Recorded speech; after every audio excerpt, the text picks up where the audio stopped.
बिस्मिल्लाहिर्रहमानिर्रहीम। अस्सलाम वालेकुम। फोर्थ सेमेस्टर कल हमने पढ़ा था स्टैटिक करैक्टरिस्टिक एनपीएन ट्रांजिस्टर के कॉमन एमिटर कॉन्फ़िगरेशन के लिए, और आज हमने स्टडी करना है कॉमन कलेक्टर कॉन्फ़िगरेशन के लिए। चेक करें, यहाँ पे हमारे पास फिगर 2.21 जो दिखाई गई है, इसमें कलेक्टर जो है वो कॉमन है, इनपुट के लिए भी और आउटपुट के लिए भी। हम यहाँ पे कलेक्टर टर्मिनल को कॉमन ले रहे हैं। तो इसकी स्टैटिक करैक्टरिस्टिक जो होंगी, इस फिगर को इस्तेमाल करते हुए हम नोट आउट कर सकते हैं। इसमें हमने क्या क्या यूज़ किया है। इनपुट हम ऑफ कोर्स बेस पे दे रहे हैं यहाँ पे, तो इनपुट करंट जो है बेस करंट, उसके लिए हमने एमीटर लगाया हुआ है। दूसरा एमीटर हमने आउटपुट करंट जो कि एमीटर करंट होगा IE, उसके लिए लगाया हुआ है। इसी तरह से 2 वोल्ट मीटर यूज़ किए हुए हैं, VCB के लिए और VCE के लिए।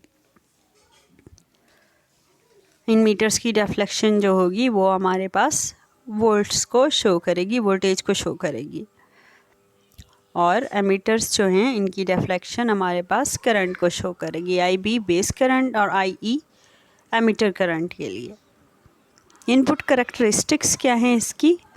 ये एक ग्राफ है between collector base voltage VCB जो हमने प्लाट किया है अलोंग एक्स एक्सिस, और कलेक्टर एमीटर वोल्टेज जो है इसको हम कांस्टेंट ले रहे हैं, जबकि अलोंग वाई एक्सिस हमने बेस करंट IB को प्लाट किया है।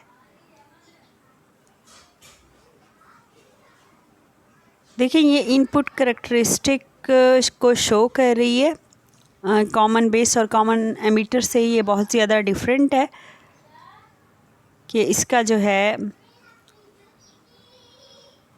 इसमें स्ट्रेट लाइंस आ रही हैं हमारे पास।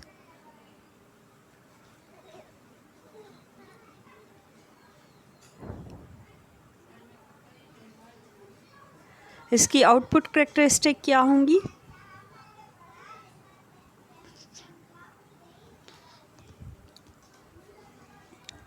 देखें, यहाँ पे हमारे पास कलेक्टर करंट जो होता है वो approximately equal to emitter current होता है।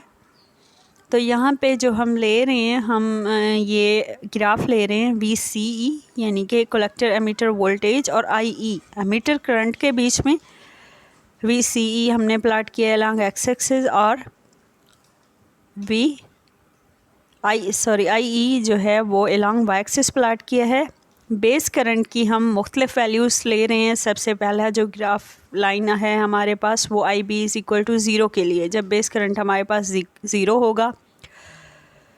फिर दूसरा वाला जब बेस करंट 20 मिली एम्पेयर होगा, यानी कि किसी भी एक के लिए वैल्यू के लिए हमने बेस करंट को कांस्टेंट रखते हुए VCE और एमीटर करंट की वैल्यूज़ के दरमियान में जो वेरिएशंस होती हैं उनको प्लाट करना है।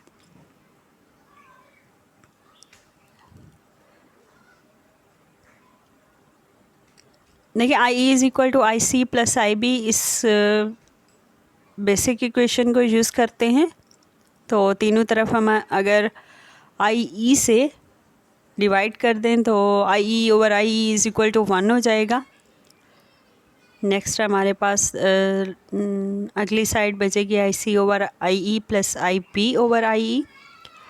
तो IC over IE equal to alpha है हमारे पास। Collector current over emitter current equal to alpha हुआ करता है।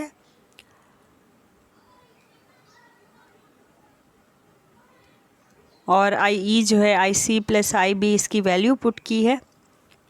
फिर अगेन इसको IB पे डिवाइड किया है, इसके डिनोमिनेटर को, और IC ओवर IB जो है वो beta 1 is equal to alpha plus 1 over beta plus 1। Alpha is equal to 1 minus 1 over beta plus 1, यानी कि alpha is equal to beta over beta plus 1। ये है हमारे पास अल्फ़ा और बीटा का आपस का रिलेशन। और इसी तरह से beta is equal to alpha over 1 minus alpha. तो इसका मतलब है कि बीटा जो है हमेशा अल्फ़ा से ज़्यादा होगा। कॉमन कलेक्टर कॉन्फ़िगरेशन में करंट गेन जो होगा वो स्लाइटली ग्रेटर होगा बीटा से।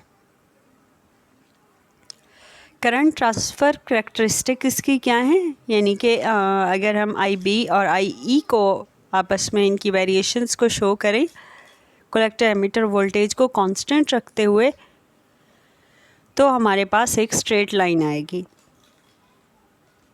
एमिटर करंट और बेस करंट की वेरिएशंस के लिए हमारे पास स्ट्रेट लाइन आएगी, यानी कि